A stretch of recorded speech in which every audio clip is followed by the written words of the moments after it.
नमस्कार दोस्तों, MCQ test paper की सीरीज में एक बार फिर से आपका स्वागत है। हिस्टोपैथोलॉजी की ये हमारी दूसरी क्लास है और टोटल ओवरऑल ग्रुप 5 की जितनी भी ये टेस्ट सीरीज हमने बनाई ये 22वीं क्लास है। अभी तक 21 वीडियो जो है वो हम बना चुके हैं, 21 क्लासेस कंप्लीट हो गई हैं। जैसा कि आप सबको पता है कि पेपर की डेट भी डिसाइड हो गई है, 21 तारीख को ग्रुप 5 का एग्ज़ाम है। एग्जाम होने से पहले पहले जितने भी इंपॉर्टेंट टॉपिक हैं उनके वो अब हम डिस्कस करेंगे 3 से 4 दिन के अंदर, जितना भी समय बचा हुआ है उनसे रिलेटेड जितने भी एमसीक्यूज हैं उनको सबको कवर करेंगे। अभी हिस्टोपैथोलॉजी के 2 और लेक्चर आएंगे, तो आज कल मैं हिस्टोपैथोलॉजी को कंप्लीट करके फिर कल मैं ब्लड बैंकिंग के बारे में पढ़ेंगे। उसके बाद बैक्टीरियोलॉजी, सीरियोलॉजी और हेमेटोलॉजी का जो और पोर्शन बचा हुआ है जिससे ज़्यादा से ज़्यादा क्वेश्चन बनते हैं उन पोर्शन को अपन कवर करेंगे। और बायोकेमिस्ट्री के भी एक और बायोकेमिस्ट्री की क्लास को कवर करेंगे। बायोकेमिस्ट्री के जितने भी एमसीक्यूज हैं उनको भी अपन लगभग जल्दी से एग्जाम होने से पहले पहले अपन पूरे जितने भी इंपॉर्टेंट एमसीक्यूज हैं बचे हुए उनको सबको कवर कर लेंगे, ताकि एग्जाम में जो भी क्वेश्चन जैसा भी एमसीक्यूज बने आपसे कोई भी एमसीक्यू छूटे ना। चलिए आज हिस्टोपैथोलॉजी के जितने भी महत्वपूर्ण एमसीक्यूज हैं उनके बारे में हम चर्चा करते हैं। पहला एमसीक्यूज देखते हैं। पहला क्वेश्चन है, what is the feature of caseous necrosis, यानी क्रेसियस नेक्रोसिस की विशेषता क्या है। क्रेसियस नेक्रोसिस क्या होता है, क्रेसियस नेक्रोसिस की क्या विशेषता है। तो इसमें पहला ऑप्शन है, tissue is soft, alloys and cheesy in appearance, tissue become liquefied, tissue hardened and become firm and tissue calcifies. अब क्या इसमें से कौन सा विशेषता हो सकती है, इसमें से क्या फीचर हो सकता है क्रेसियस नेक्रोसिस का। सबसे पहले तो आप क्रेसियस नेक्रोसिस समझिए। क्रेसियस नेक्रोसिस जो होती है उस प्रोसेस में क्या होता है कि सेल जो होती हैं वो मरने लगती हैं, सेल ऑटोमेटिक मरने लगती है और वहाँ पे जो कलर होता है वो चेंज हो जाता है उस पर्टिकुलर एरिया का जहाँ पर सेल्स की डेथ ऑटोमेटिक होने लगती है, उसको क्रेसियस नेक्रोसिस बोला जाता है। तो इसका सही उत्तर होगा option A, tissue is soft, alloys and cheesy in appearance, यानी टिश्यू सॉफ्ट हो जाता है, एलोयस हो जाता है और चीजी हो जाता है, अपीयरेंस उसका चीजी हो जाता है। ठीक है, ये हमारा क्रेसियस नेक्रोसिस था। अगला क्वेश्चन है, what is the most common form of binning soft tissue tumour, यानी सौम्य नरम ऊतक ट्यूमर का सबसे आम रूप क्या है, सबसे कॉमन जो फॉर्म है वो कौन सा है। Lipoma, fibroma, haemangioma and leiomyoma. तो इसमें से क्या हो सकता है जो सबसे सौम्य होता है, सबसे स्टार्टिंग स्टेज होती है और नरम होता है, जो कि घातक नहीं होता है, सौम्य होता है। इसका सही उत्तर क्या होगा, तो इसका सही उत्तर होगा ऑप्शन ए, लाइपोमा। आप सबको पता है लाइपोमा होती है, स्किन पर छोटी छोटी गांठें बन जाती हैं, बहुत सारी जगह हो जाती है और ये किसी भी तरह का एक कैंसर नहीं होता है। जब ये गांठें ऐसी बन जाती है शरीर पे तो इनको सर्जरी के माध्यम से इनको निकाल दिया जाता है इन गांठों को, क्योंकि हो सकता है ऐसा ना हो आगे चल के कोई प्रॉब्लम क्रिएट करे, अपना स्वरूप जो है वो बढ़ा ले। तो लाइपोमा जो होता है वो एकदम सौम्य नरम ट्यूमर होता है। अगला क्वेश्चन देखते हैं, what is the name of the protein that is marker for epithelial origin in immuno histochemistry, यानी उस प्रोटीन का नाम क्या है जो इम्यूनो हिस्टोकेमिस्ट्री में उपकला उत्पत्ति का मार्कर है। इम्यूनो हिस्टोकेमिस्ट्री में क्या है, उपकला उत्पत्ति का क्या है, मार्कर है। पहला क्वेश्चन है बायोमेटिन, दूसरा है साइटोकेरेटिन, तीसरा है डेसिमिन एंड चौथा है म्योग्लोबिन। तो इसमें से सही उत्तर क्या होगा, जो कि क्या है वो प्रोटीन जो मार्कर है किसका, एपिथेलियल टिश्यू में, एपिथेलियल ओरिजिन में इम्यूनो हिस्टोकेमिस्ट्री का। तो इसका सही उत्तर होगा option B, cytokeratin. Cytokeratin is the right answer. यह क्या है, इम्यूनो हिस्टोकेमिस्ट्री में उपकला उत्पत्ति का मार्कर है। अगला क्वेश्चन है, which of the following tumours is derived from epithelial tissue. निम्नलिखित में से कौन सा ट्यूमर उपकला ऊतक से यानी एपिथेलियल टिश्यू से उत्पन्न होता है। सार्कोमा, कार्सिनोमा, लिम्फोमा या ल्यूकेमिया। इसमें से कौन सा जो होता है वो किससे, एपिथेलियल टिश्यू से उत्पन्न होता है। वो कौन सा ट्यूमर है, वो है carcinoma. Carcinoma is the right answer. ये किससे उत्पन्न, कार्सिनोमा किससे उत्पन्न होता है, एपिथेलियल टिश्यू से। एपिथेलियल टिश्यू से इसकी उत्पत्ति होती है। अगला क्वेश्चन देखते हैं, which condition is characterised by the accumulation of excessive extracellular matrix, यानी कौन सी स्थिति अत्यधिक बाह्यकोशिकीय मैट्रिक्स के संचय द्वारा चिन्हित होती है। एक बार फिर से इसको देख लीजिए। विच condition is characterised bye the accumulation of excessive extra cellular matrix. पहला है अमाइलोडोसिस, दूसरा है स्क्लेरोसिस, तीसरा है हाइपरप्लाजिया एंड चौथा है metaplasia. So the right answer is option C sclerosis. Sclerosis क्या होती है? अत्यधिक बाह्य कोशिकीय मैट्रिक्स के संचय द्वारा चिन्हित होती है। Accumulation of excessive extra cellular matrix is sclerosis. अगला है in histopathology what does the term atrophy refer to, यानी हिस्टोपैथोलॉजी में एट्रोपी शब्द का क्या अर्थ है? पहला है an increase in cell size, दूसरा है a decrease in cell size, an increase in cell number, और चौथा है फॉर्मेशन ऑफ न्यू टिश्यू। क्या होगा इसका सही उत्तर? इसका होगा option B a decrease in cell size. Atrophy का मतलब क्या होता है? A decrease in cell size, यानी डिक्रीज सेल साइज का होना, वो क्या कहलाता है? एट्रोपी। अगला क्वेश्चन है what is the appearance of tissue in fibrosis, यानी फाइब्रोसिस में ऊतक की उपस्थिति कैसी होती है? फाइब्रोसिस में ऊतक की उपस्थिति कैसी होती है? पहला है सॉफ्ट, लूज एंड जेलेटिनस, दूसरा है हार्ड एंड फाइबरस, तीसरा है येलो एंड फैटी, चौथा है फ्लूइड फिल्ड। सही उत्तर होगा option B hard and fibrous. Hard and fibrous क्या होगी? फाइब्रोसिस में ऊतक की उपस्थिति होती है। Hard and fibrous, option B is the right answer. अगला क्वेश्चन है what type of tissue is seen in granulomatous inflammation, यानी ग्रेन्युलोमेटस सूजन में किस प्रकार का ऊतक देखा जाता है? ग्रेन्युलोमेटस सूजन में नॉर्मल कनेक्टिव टिश्यू, दूसरा है presence of macrophages and multinucleated giant cells, तीसरा है नियोप्लास्टिक टिश्यू, चौथा है न्यूरोजेनिक टिश्यू। इसका सही उत्तर होगा option B presence of macrophages and multinucleated giant cell. Option B is the right answer. Presence of macrophages and multinucleated giant cells जो होते हैं वो किस में दिखाई देती है? उपकला ऊतक में किस में दिखाई देती है? ग्रेन्युलो इन्फ्लामेशन। ग्रेन्युलो इन्फ्लामेशन में कौन सा ऊतक देखा जाता है? प्रेजेंस ऑफ मैक्रोफेजेस, जिसमें मैक्रोफेजेस प्रेजेंट होते हैं और मल्टी न्यूक्लिएटेड जेंट सेल्स होती हैं। अगला देखते हैं which of the following is an example of dysplasia. निम्नलिखित में से कौन सा डायस्प्लासिया का उदाहरण है, यानी एग्जाम्पल है डायस्प्लासिया का? पहला है development of cervical intraepithelial neoplasia, दूसरा है डेवलपमेंट ऑफ लंग कैंसर, तीसरा है इन्फ्लामेटरी रिस्पॉन्सेस, चौथा है फॉर्मेशन ऑफ फाइब्रॉइड। तो इसका सही उत्तर क्या होगा? कौन सा डायस्प्लासिया का उदाहरण है? वो है option A development of cervical intraepithelial neoplasia. अगला क्वेश्चन देखते हैं what is the characteristics histopathological finding in a tissue with amyloidosis. Amyloidosis वाले ऊतक में विशिष्ट ऊतक वैज्ञानिक निष्कर्ष क्या है? अमाइलोडोसिस वाले ऊतक में विशिष्ट यानी स्पेशल टाइप का ऊतक वैज्ञानिक निष्कर्ष क्या है?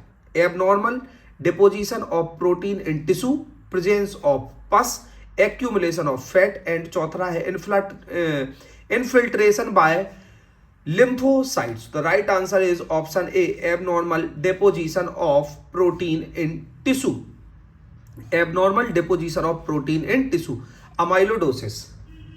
अगला क्वेश्चन है what is the most common site of origin for primary lung cancer, यानी प्राथमिक फेफड़े के कैंसर का सबसे आम उद्गम स्थल कौन सा है?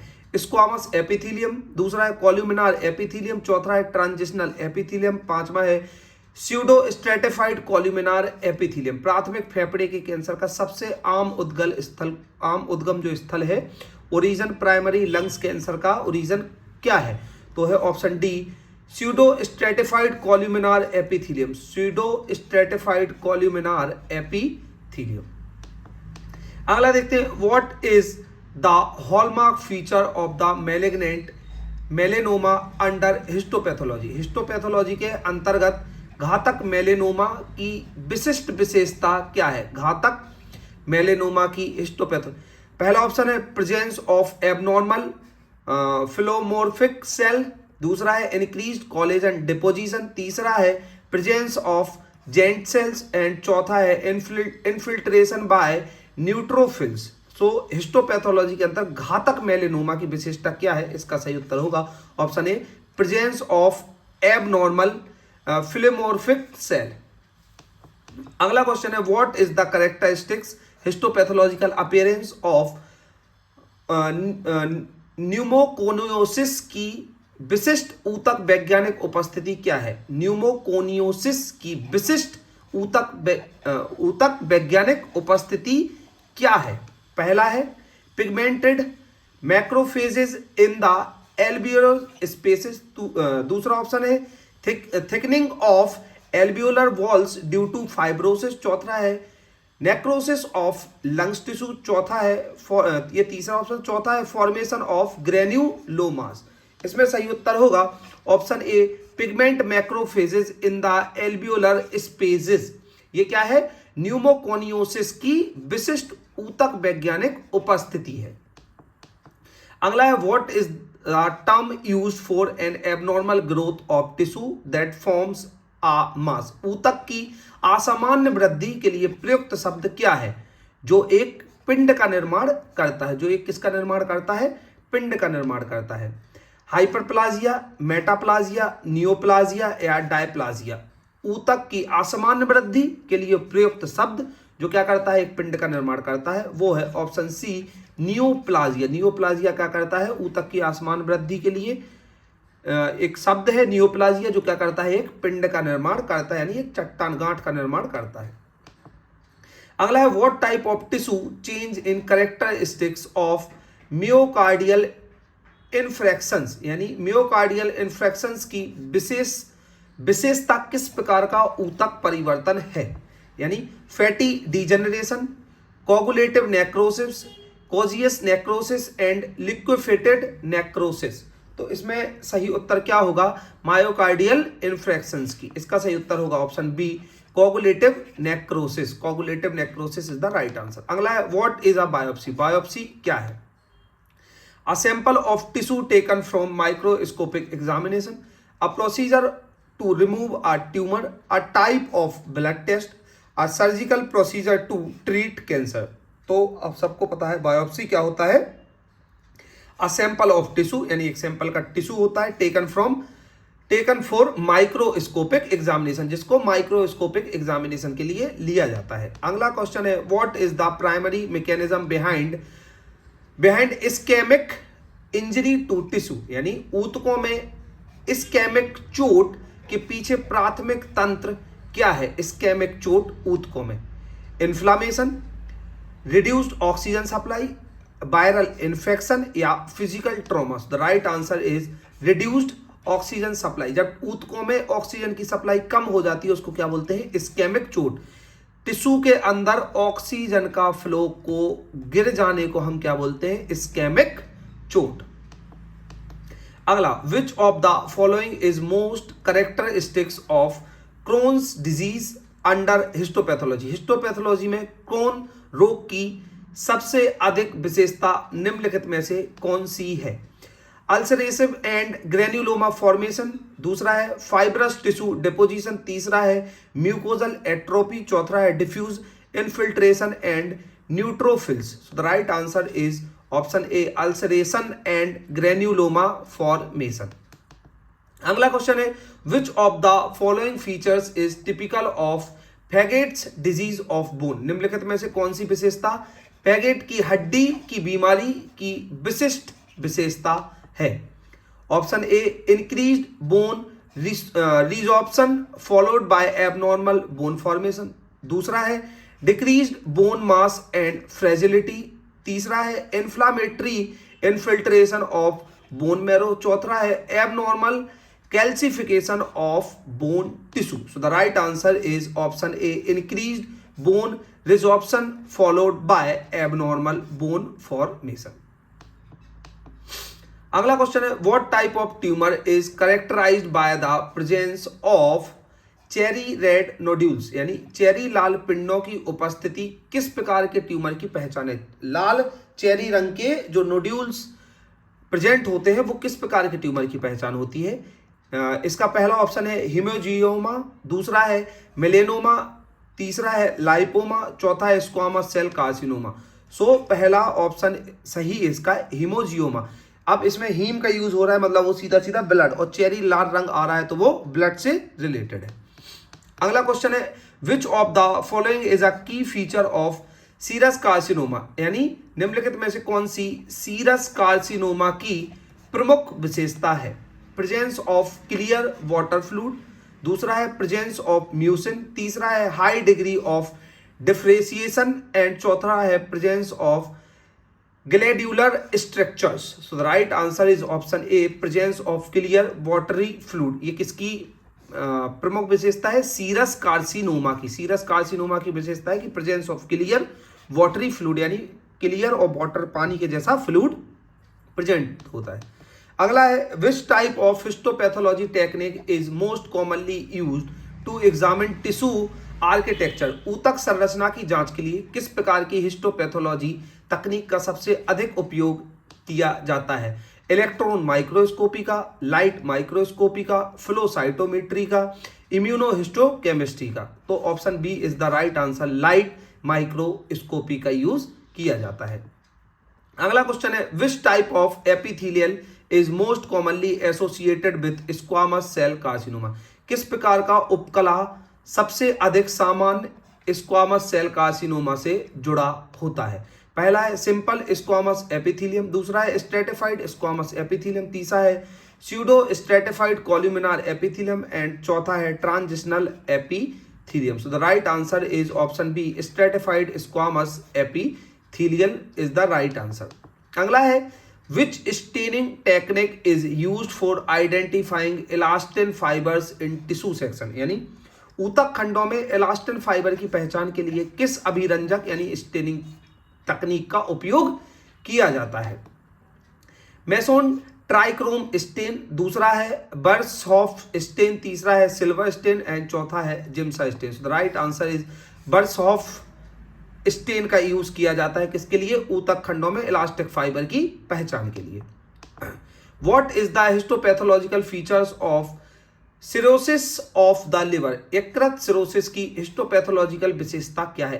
यकृत सिरोसिस, पहला है फैटी इन्फिल्ट्रेशन, दूसरा है nodular fibrosis with regeneration nodules, चौथा है ग्रेन्युलोमा फॉर्मेशन एंड तीसरा है ग्रेन्युलोमा फॉर्मेशन, चौथा है necrosis of hepatocytes. The right answer is option B nodular fibrosis B with regenerative nodules. Nodular fibrosis with regenerative nodules. तो इस तरीके से हमारे हिस्टोपैथोलॉजी के जो इंपॉर्टेंट क्वेश्चन थे उनके बारे में हमने डिस्कस कर लिया है। 2 और क्लासेस करेंगे हिस्टोपैथोलॉजी की, उसके बाद ब्लड बैंकिंग और उसके बाद बैक्टीरियोलॉजी, सीरोलॉजी और वायरोलॉजी के इंपॉर्टेंट एमसीक्यूज को पेपर से पहले डिस्कस करेंगे। चलिए मिलते हैं अगली वीडियो में, तब तक के लिए धन्यवाद।